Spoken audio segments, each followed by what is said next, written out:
Kalau engkau tinggalkan dua sikap ini, jika dua sikap ini kita jauhi, takunu fi taibin minal ash. Hidupmu akan sukses. Takunu, engkau akan menjadi fi taibin, dalam kebaikan, keberkahan, minal aish, hidup. Terjemahan bebasnya apa? Hidupmu akan sukses. Mari kita mulai kajian ini dengan membaca suratul Fatihah. Semoga Allah Ta'ala buka hati kita semua. Al-Fatihah. Bismillahirrahmanirrahim. Ya Rabbi ya Nasin suratul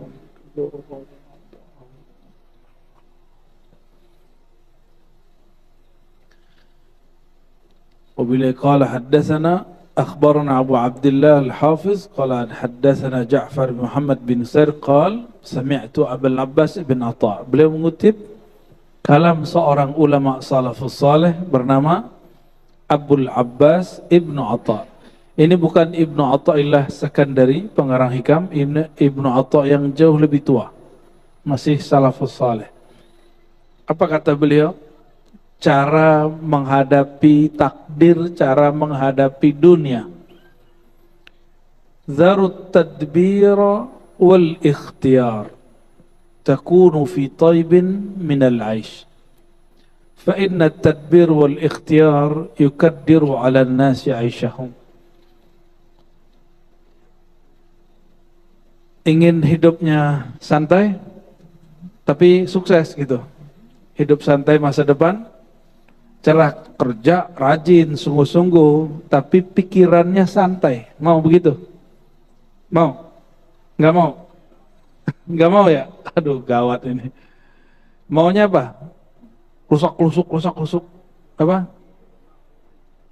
Iya, itu dia. Berarti gagal paham kali. Kitabnya yang gagal paham, Pak Antum yang gagal paham. Oke, coba dengerin ya. Bismillahirrahmanirrahim. Dharut tadbir wal ikhtiyar. Jauhilah tadbir dan ikhtiar. Maksud beliau bukan melarang kita berikhtiar. Tadbir, apa arti tadbir? Tadbir itu berangan-angan terhadap sesuatu yang belum terjadi. Itu namanya tadbir. Coba kalau orang mau usaha, belum mulai usaha udah mikirin gagal. Nah, itu namanya tadbir. Ya, jadi kenapa banyak orang tidak sukses berusaha, tidak sukses sekolah, tidak sukses belajar ma'rifatullah, tidak sukses ikut aliran mana aja? Karena belum masuk kemana-mana udah takut duluan. Takut sesat lah, takut salah jalan lah, takut gila lah, takut gagal. Tapi gilar nyalek nggak ada yang takut. Ya, padahal banyak yang gagal nyalek terbukti gila. Betul nggak? Orang belajar zikir jarang loh yang gila. Yang belajar zikir gila itu memang basicnya sudah gila. Emang orang gila terus belajar zikir ya tambah mabuk. Udah keruh ditambah air jernih, nggak ngefek. Ya. Itu yang disebut tadbir. Ini bukan tadbir bahasa Melayu. Ya. Para raja mentadbir alam, bukan itu. Ini tadbir bahasa tasawuf dan bahasa akidah. Hampir sama. Biasanya bahasa akidah dan tasawuf ini ada korelasi tapi beberapa beda. Ya. Dharut tadbir wal ikhtiyar. Jauhilah sikap memikirkan sesuatu yang belum terjadi. Wal ikhtiyar. Ikhtiar itu engkau memilih yang Allah tidak pilih. Ikhtiar itu maksudnya, bukan ikhtiar dalam bahasa Indonesia, bukan usaha. Apa arti ikhtiar di kitab ini? Memilih sesuatu yang Allah tidak pilih. Sering begitu nggak?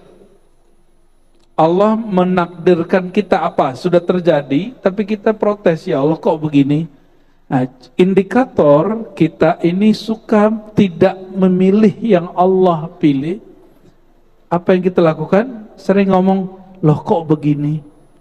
Kan saya sudah baik, kan aku sudah doa, kan aku sudah usaha, kenapa masih begini? Ini orang namanya mengambil, memilih keinginannya tapi tidak takluk kepada keinginan Allah SWT.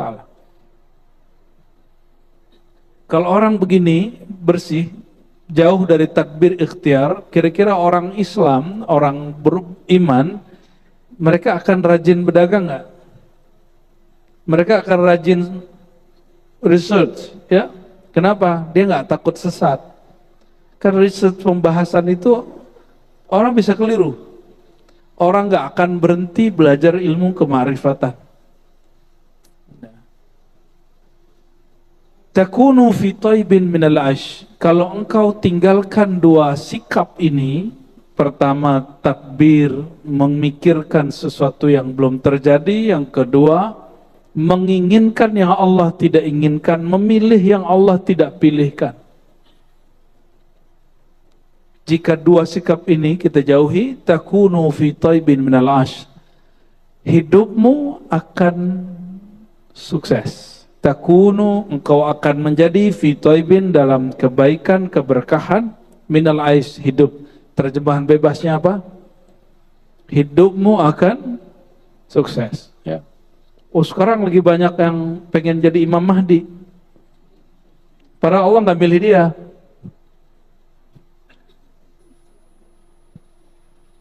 Ya, kita sering dapat surat, soalnya surat cinta dari Imam Mahdi. Canda-canda teman-teman tuh para mualim, kita buat reuni Imam Mahdi ya katanya. Hah? Nggak tahu. Lo kan ngirim surat, ini ada yang dari sini, dari situ. Kalau saya kumpulin sudah hampir 30 surat. Hampir 30 surat yang ngaku dialah Imam Mahdi yang kamu tunggu, wahai Ar-Razi. Waduh, saya bingung juga tuh ya. Ini kalau dikumpulin kan mereka bingung tuh sesama Imam Mahdi, Pak. Kan seru ntar kalau ada begitu ya. Biar mereka nonton yang beginian ya. Emang dia doang yang ngalamin itu ya.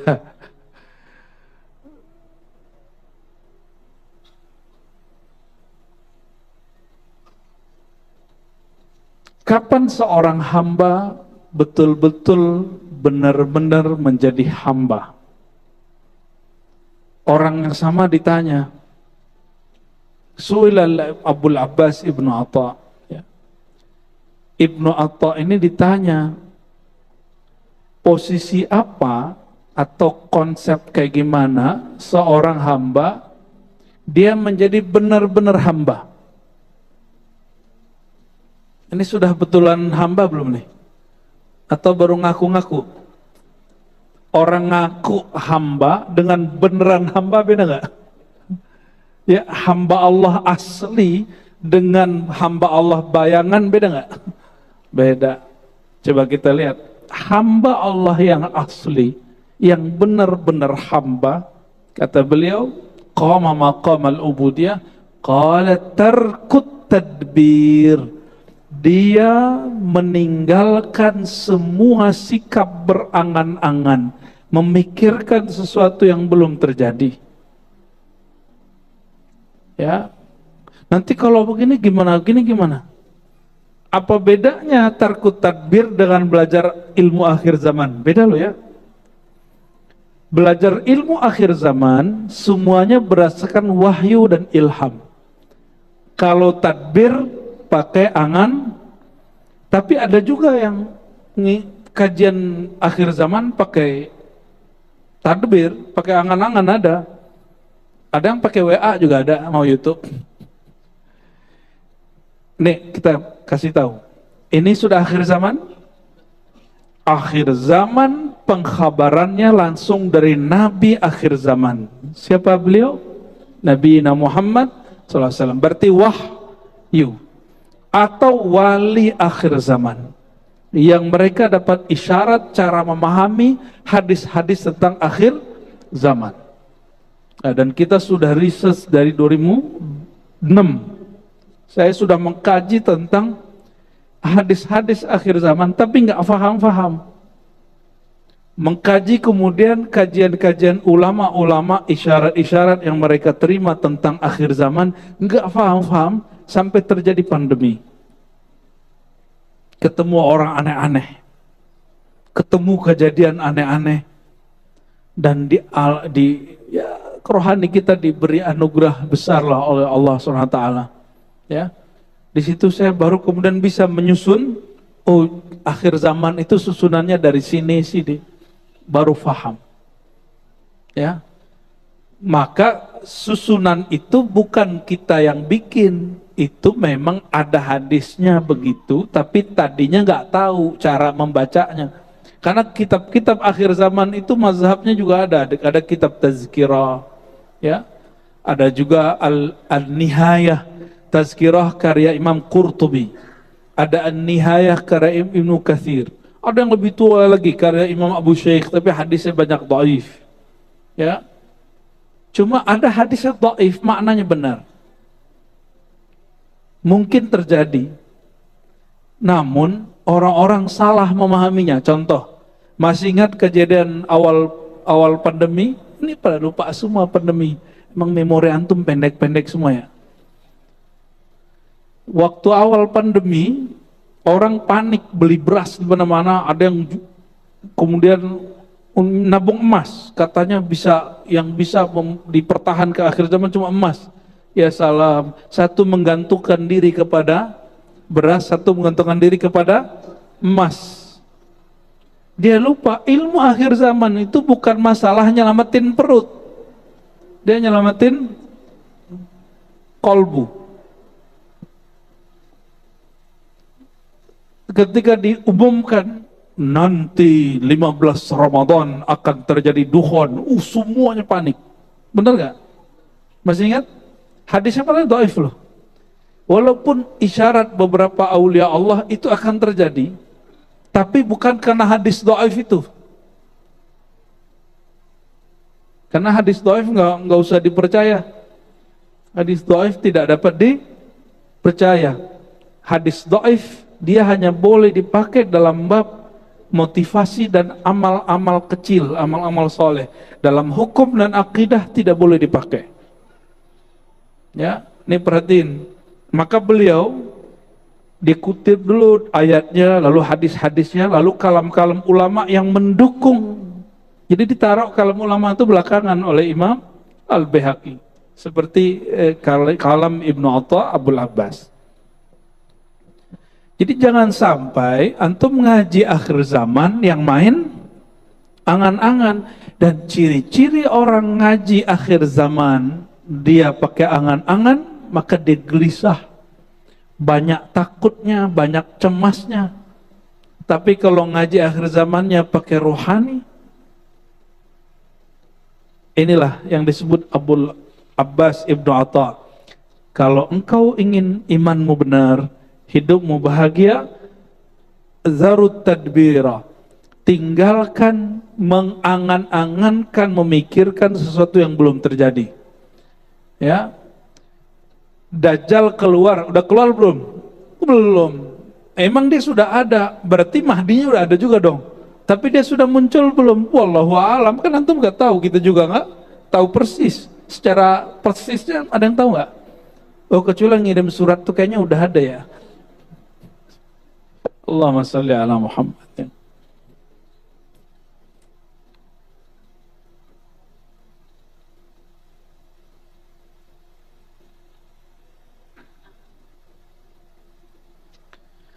Yang boleh mentadbir, membicarakan masa depan itu yang tahu masa depan. Yang tahu masa depan siapa?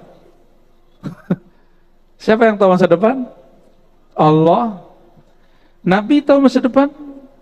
Kalau Allah nggak beritahu, Nabi nggak tahu. Tapi kalau Allah beritahu, Nabi tahu. Oleh Allah tahu masa depan? Enggak. Tapi kalau Allah beri ilham, mereka tahu. Oke. Paham di situ?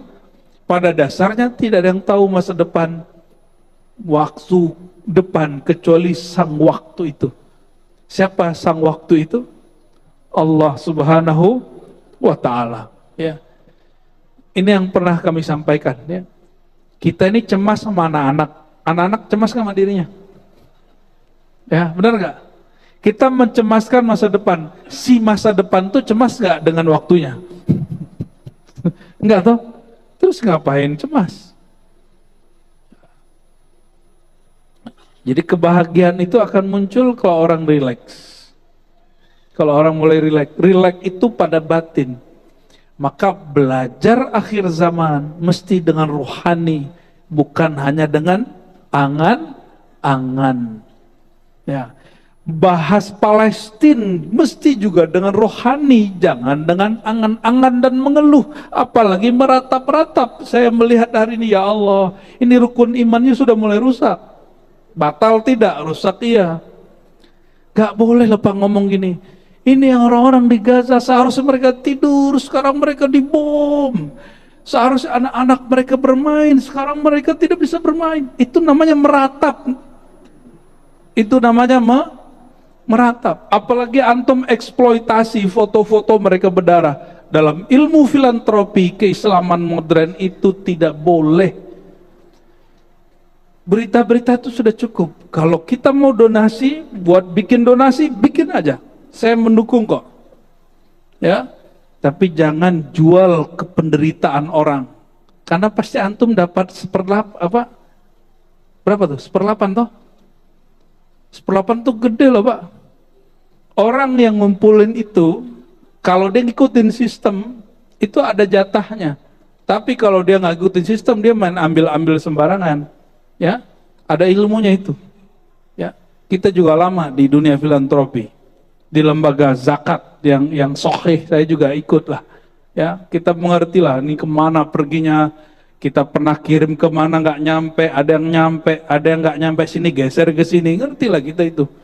Ya, di zaman orang-orang belum bicara Palestina, kita sudah bicara Palestina. Jadi kalau antum bicara Palestina, jangan menjual penderitaan mereka. Sebut saja, perjuangan kita suci, kita ingin merebut atau membantu saudara kita di tanah suci. Udah, gak usah kemudian aneh-aneh. Gak usah kemudian buat pentas seni, meratapi nasib anak-anak Gaza, gak usah.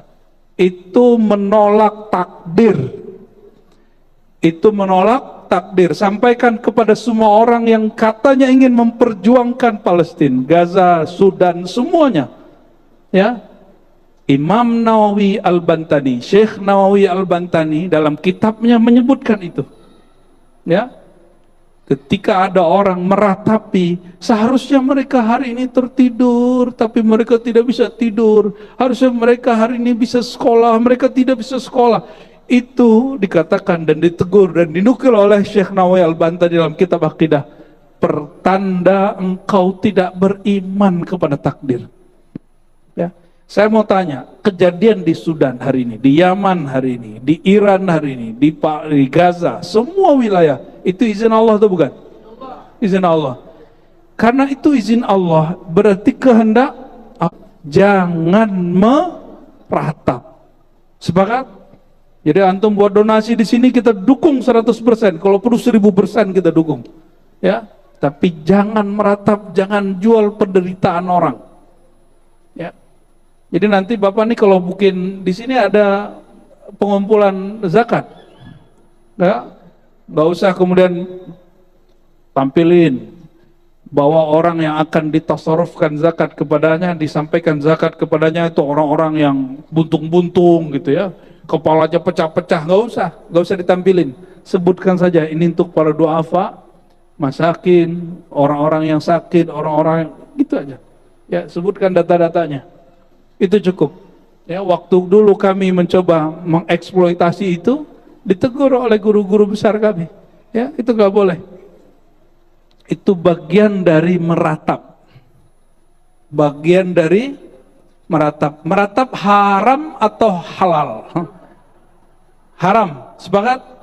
Ya, jadi meratap tuh kita nggak mukul-mukul muka doang, nggak hanya ya, ente buat nih pentas penderitaan anak-anak Gaza, terus buat mereka menangis-nangis, itu namanya meratap. Tidak dianjurkan, bahkan diharamkan, nggak boleh.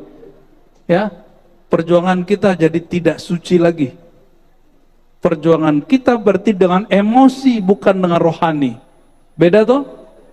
Ya, beda perjuangan dan emosi dengan rohani.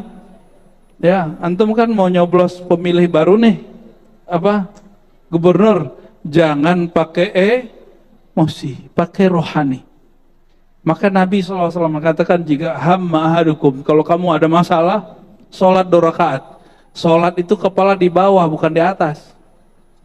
Berarti jangan hanya pakai angan-angan, ya.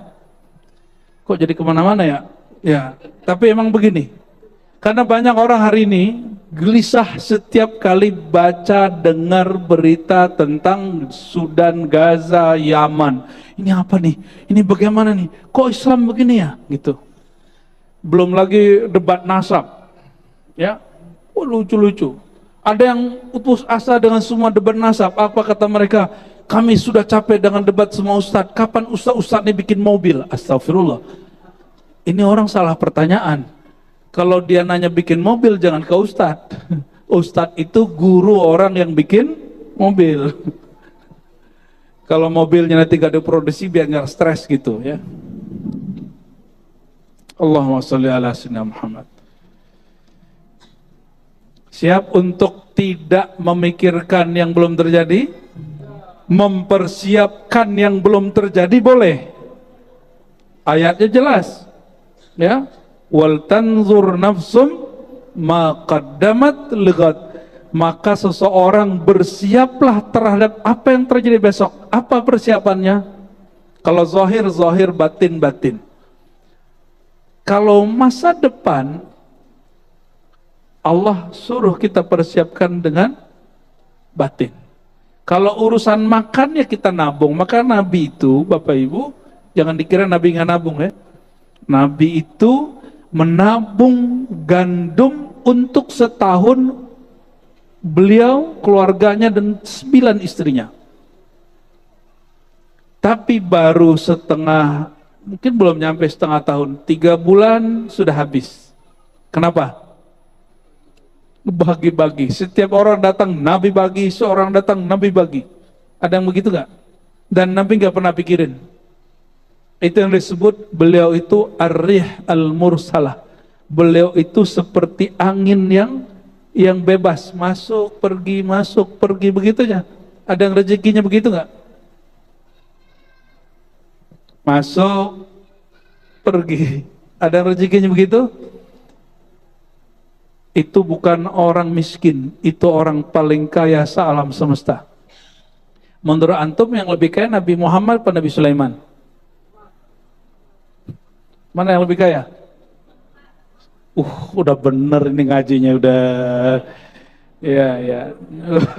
Nabi Sulaiman hanya Nabi Bani dapat izin menguasai angin, bicara segala macam dengan hewan-hewan. Kalau Nabi Muhammad SAW bicara bahkan naik ke aras, menembus langit itu semuanya. Apa kata beliau? Itu kunci surga sama gua. Itu orang paling kaya se-alam semesta. Ya, maka beliau yang terakhir masuk surga. Bukan karena beliau kaya, tapi karena beliau menyelamatkan orang yang merasa kaya. Allahumma sholli ala sayyidina Muhammad. Semoga kita termasuk orang yang diselamatkan baginda Nabi Muhammad SAW. Masih takut kaya? Antum miskin ngeluh, mending kaya bersyukur. Ya. Maka beliau mengatakan, Ibnu Atha Abul Abbas, la tahillu as-salamah, la tahullu ya. As-salamatu hatta takuna fi tadbir ka ahlil kubur. Kamu tidak akan benar-benar selamat sampai dalam masalah angan-angan seperti ahli kubur. Orang ahli kubur masih mikir-mikir nggak? Nggak tahu juga ya. Emang nggak ada, nggak mikir lagi dia. Al-farhu fi tadbirillahi lana wa syaqa'u fi tadbirina. Jadi tadbir itu wilayah Allah. Tadbir berarti memikirkan kejadian masa depan, itu wilayah siapa? Wilayah Allah. Maka jangan pernah masuk ke wilayah dia. Jangankan dia, ya, kita beda negara, beda kampung, premannya udah marah sama kita. Bener nggak? Lu masuk wilayah gua, bro. Apalagi masuk wilayah Allah. Masuk ke wilayah medan ketuhanan itu namanya mencari syakawah, menantang Allah SWT. Itu awal orang tidak mencapai happiness, kebahagiaan. Dia nggak akan bahagia. Ya, ngatur-ngatur hati sama. Hati kita nggak bisa kita atur, Pak. Sama nih, nggak boleh lo ngatur hati istri, nggak boleh. Sama ibu ya, tidak boleh menguasai hati suami. Karena hati itu wilayah Tuhan. Kata Imam Ghazali, dikutip di Ihya, ini bukan hadis. Qalbul mu'min arsullah. Qalbu orang beriman itu singgasana Tuhan. Ada yang berani? Jangankan singgasana Allah SWT, istana presiden aja meriam begitu depannya, macam-macam orang langsung iya, pengawal-pengawalnya, apalagi tentara-tentara Allah Subhanahu wa Ta'ala. Jadi mulai paham cara memahami takdir. Takdir itu dijalani, lalu dicoba, bukan diangan-angankan. Dijalani, dicoba. Ikhtiarnya bukan ikhtiar dalam pemahaman yang di kitab ini, tapi ikhtiar itu maksudnya beristikharah kepada Allah, lalu lakukan apa yang kita sanggup. Itu ikhtiar yang dimaksud.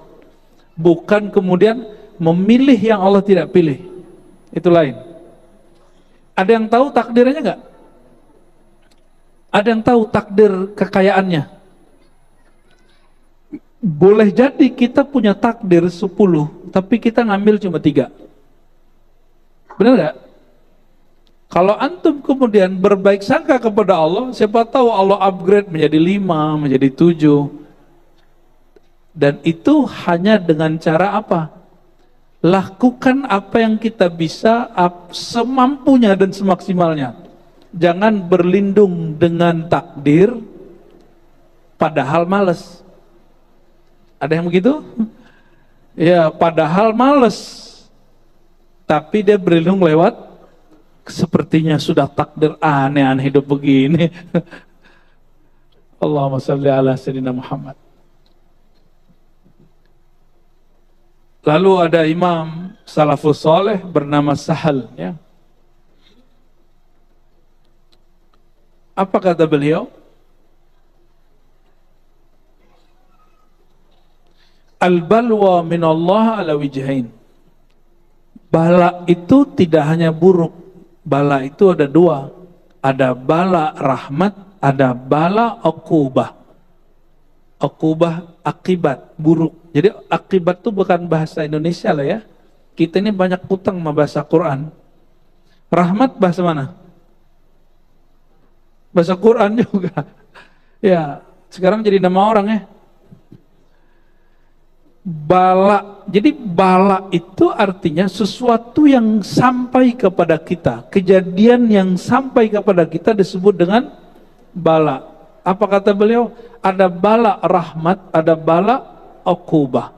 Fabalwar rahmah yub'ithu sahibahu ala izhari faqrihi wa faqatihi ila Allah. Wa tarku tadbir wa balwar uqubah yub'ithu sahibahu ala ikhtiyarihi wa tadbirihi. Bala rahmat ya itu membuat orang yang mengalaminya menunjukkan kefakiran dan keperluan bahwa dia membutuhkan bantuan Allah Subhanahu wa Ta'ala. Maksudnya gini, nggak usah jauh-jauh, teks proklamasi kalimatnya gimana? Ya, ada kalimat rahmat Allah nggak? Gimana lafaznya? Dengan rahmat Allah, itu yang bikin negara kita dapat rahmat sampai hari ini. Ya, maka yang bikin pasti wali Allah itu. Jadi wali Allah itu gak mesti ustad. Bisa jadi wali Allah itu umara. Maka saya sampaikan sering Bapak Ibu, saudara-saudariku, dalam 7 ciri-ciri wali Allah yang nanti akan Allah ayomi di saat tidak ada pengayoman kecuali darinya. Yang nomor pertama bukan ustadz loh. Nomor pertama pemimpin yang adil. Ini mumpung di sini banyak di kantor-kantor wakil-wakil rakyat nih ya. Sampaikan ke mereka bahwa pemimpin yang adil itu lebih tinggi derajatnya dari muallim biasa, dari guru biasa. Karena guru hanya bisa ngajar, kalau dia ditahan sama pemimpin ngajar nggak bisa ngajar, Pak. Ya. Kita doakan pemimpin yang akan dilantik, Allah jadikan dia kekasih Allah. Allah jadikan kolbunya bening. Allah akan jadikan dia betul-betul cinta sama negeri ini, cinta sama rakyatnya. Dia bawa kita ke rahmatnya Allah Subhanahu wa ta'ala. Ya.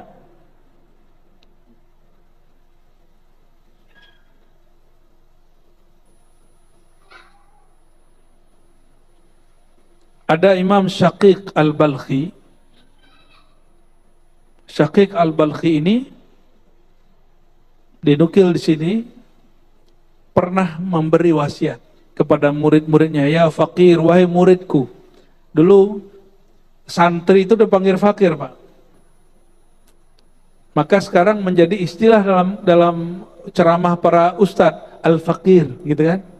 Ya, berarti dia merasa saya seorang santri gitu, yang memerlukan perhatian Allah dan bimbingan guru-guru. Itu artinya al-fakir.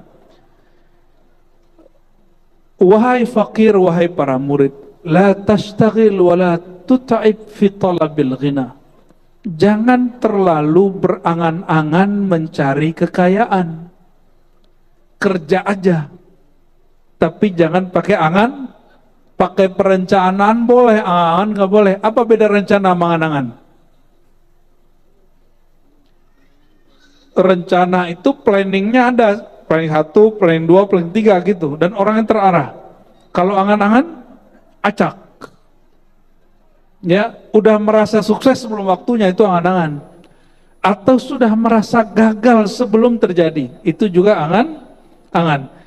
Mohon maaf, ini kita perlu malu dengan saudara sebangsa kita yang keturunan China. Ya, mereka kenapa bisa menguasai perniagaan, bisnis? Coba properti mereka punya, karena mereka ngambil ilmu ini, padahal harusnya itu orang yang ngaku Islam harus ngambil itu. Jangan-jangan mereka lebih Islami dari kita, Pak. Bagi mereka kalau belum tahu gagal, maju aja dulu, ya kan? Kan belum tahu, masa depan kan masih belum jelas. Ya, begitu mereka sangat kuat. Lalu dikatakanlah beliau, فَإِنَّهُ إِذَا قَسَّمَ لَكَ الْفَقْرَ لَتَكُنْ غَنِيًّا. Orang yang Allah tidak pernah bagi nikmat kaya kepada dia nggak akan pernah kaya. Maksudnya apa? Kaya itu takdir. Tapi takdir itu dari 1 sampai 10 kita diberi hak oleh Allah untuk memilih. Baik caranya, hak atau cara yang batil. Dari 10 nih orang kaya, jadi dia datanya 1 sampai 10, dia bisa saja dengan cara yang halal, atau bisa saja dengan cara yang haram, bisa dengan cara yang baik, bisa dengan cara tidak baik, bisa dengan cara zalim, bisa dengan cara tidak zalim, bisa dengan cara jujur, bisa dengan cara korupsi. Ya, tapi karena sistem negeri kita ini agak ambigu, ya, orang nggak korupsi tapi terjebaknya di kolusi, orang nggak kolusi terjebaknya di nepotisme. Nepotisme itu kalau di Saudi nggak berlaku, Pak, karena emang negara Saudi negara apa? Monarki. Kalau ada proyek yang megang siapa? Saudara semua. Enak begitu, maka negaranya nggak ada pemilu.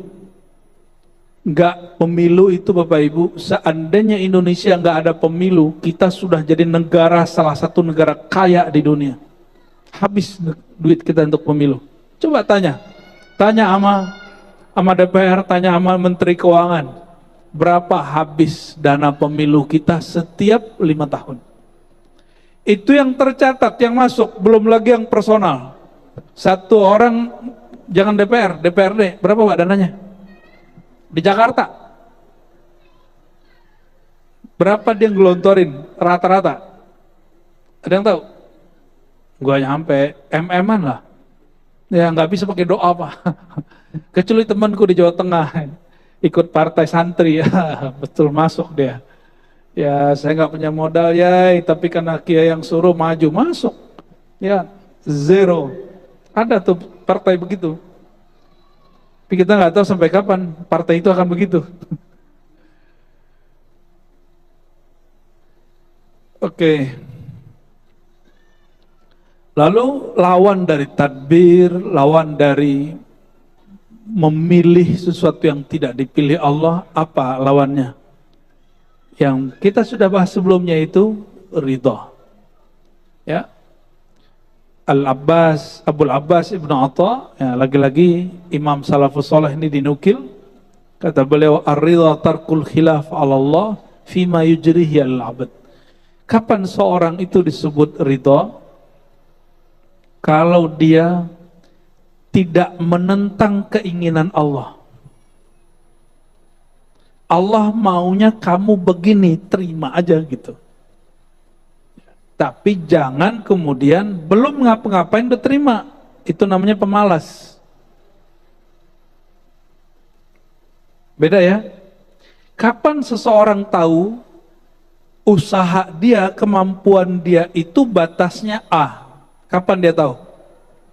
Dia duduk aja atau dia coba? Coba.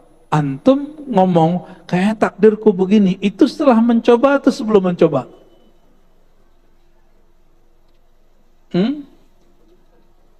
Apakah semua orang yang sukses hari ini itu langsung sukses atau pernah gagal? Apakah ulama-ulama yang hari ini jago baca kitab, jago ceramah, dia langsung bisa ceramah? Adakah orang terlahir langsung bisa ceramah? Adakah orang terlahir dia langsung kemudian punya rekening dan bisa ngambil sendiri? Enggak ada kan? Kalau dia punya warisan ya, tapi punya rekening langsung kan enggak? Karena masa depan itu ada dua. Jadi angan-angan itu cara menanggapi masa depan dengan negatif. Berusaha dan mencoba itu cara menanggapinya dengan cara yang positif, ya. Itu dalam bab dunia Pak, dalam bab kerohanian, ya. Jangan belajar sama Ustadz itu, nanti kamu gila. Nah itu namanya salah satu takbir itu, ya. Akhirnya ilmu antum cetak segitu aja dari dulu, ya. Baik, azan dulu, tafadhal.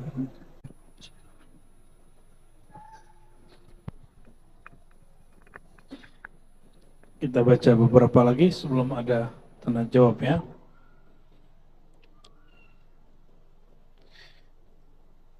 Lalu di sini disebutkan ada imam namanya Ibnul Faraji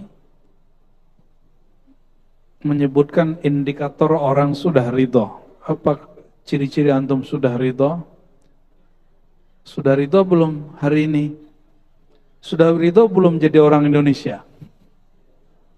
Sudah ridho belum dengan pemimpin yang berlalu dan yang akan datang? Takdirnya loh, bukan nama orangnya, itu terserah antum lah itu. Takdir kita dipimpin orang ini, orang itu dari itu belum? Yang mengizinkan terjadi itu siapa? Bukan berarti kemudian kita jadi tidak kritis, bukan, itu lain cerita, ya. Karena kalau antum suka ngeluh, ya, jalan lobang, salah dia, ya kan. Apalagi banjir, salah dia, gitu.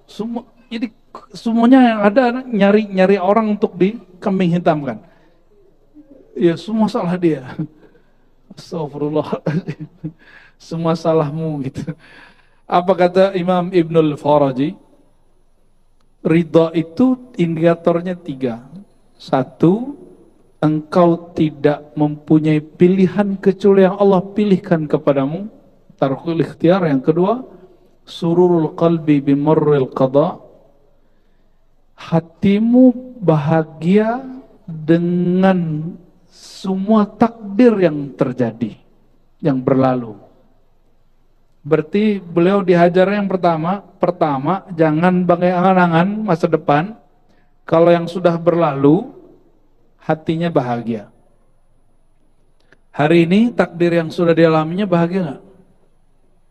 Ya, surur tuh happy aja. Allah lagi menginginkan apa ya gitu. Kok kita dipimpin dia di periode ya gitu. Antum harusnya begitu. Happy aja. Kan Allah yang ngatur. Ya, Allah yang ngatur nggak? Ada nggak di satu wilayah di Indonesia Allah tidak berkuasa di situ? Sudah happy dong. Happy aja Pak. Santai aja ya. Terus yang ketiga, isqatu tadbir minan nafs hatta yahkumalaha 'alaiha. Ya, menghilangkan angan-angan dari jiwa hatta yahkumalaha 'alaiha, sehingga dia dapat menguasai jiwa, bukan kemudian malah jadi petaka baginya. Lalu beliau mengutip lagi Imam Abu Utsman Al-Baikandi, apa kata beliau? Kalau benar seseorang itu tidak cinta dunia, lalu kenapa dia sedih kalau dunianya hilang? Yang lagi baru turun kemarin, terus nyalek lagi, nggak masuk. Kalau betul dia memang cinta rakyat nggak milih dia. Dibongkar nggak jalannya? Enggak ya, harusnya kan nggak dibongkar.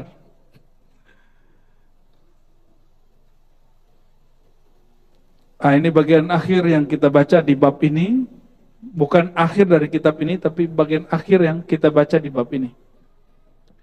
Ciri-ciri rukun imannya sudah sempurna apa? Kamaluddin fi tabarri minal haul wal quwwa ruju' fil kull ila man lahul kull. Ini dikalamkan oleh Imam Abu Abdurrahman As-Sulami dari guru-gurunya. Sempurnanya agama seseorang at-tabarri minal haul wal quwwah. Dia tidak lagi berangan-angan tentang kemampuan dia, kesempatan dia. Ya, jangan pakai angan. Waruju' fil kul ila man lahul kul. Lalu totalitas kembali kepada Allah yang maha menguasai alam secara total. Ya, maka saran kami untuk diri kami sendiri dan kita semua, kalau ada niat sesuatu jangan pakai angan-angan, langsung sholat 2 rakaat, minta restu Allah, langsung kejar. Seandainya belum, siapa tahu ditakdir setelahnya. Karena takdir kita bukan hanya satu. Karena Sayyidina Umar ketika ditanya, kenapa engkau menghindari negeri yang ada wabahnya? Apa jawabannya? Kami menghindari satu takdir, memilih takdir yang lain. Berarti memilih takdir boleh? Ya, orang yang hari ini hidupnya susah karena dia memilih hidup susah. Dia memilih takdir susah. Oh, saya sudah usaha. Loh, emang ente usaha seperti orang yang sukses hari ini? Kan enggak. Orang yang sukses hari ini, dia jatuh, dia langsung kemudian maju lagi. Dan enggak kemudian pakai angan-angan dan enggak suka ngeluh. Menghadapi kegagalan bukan dengan ngeluh. Menghadapi kegagalan itu dengan coba lagi. Ya. Kuliah, terus nilai nggak dapat, cara menghadapinya tinggalkan kuliah atau masuk kelas lagi. Masuk kelas lagi. Sampai nilainya B atau A, baru masuk.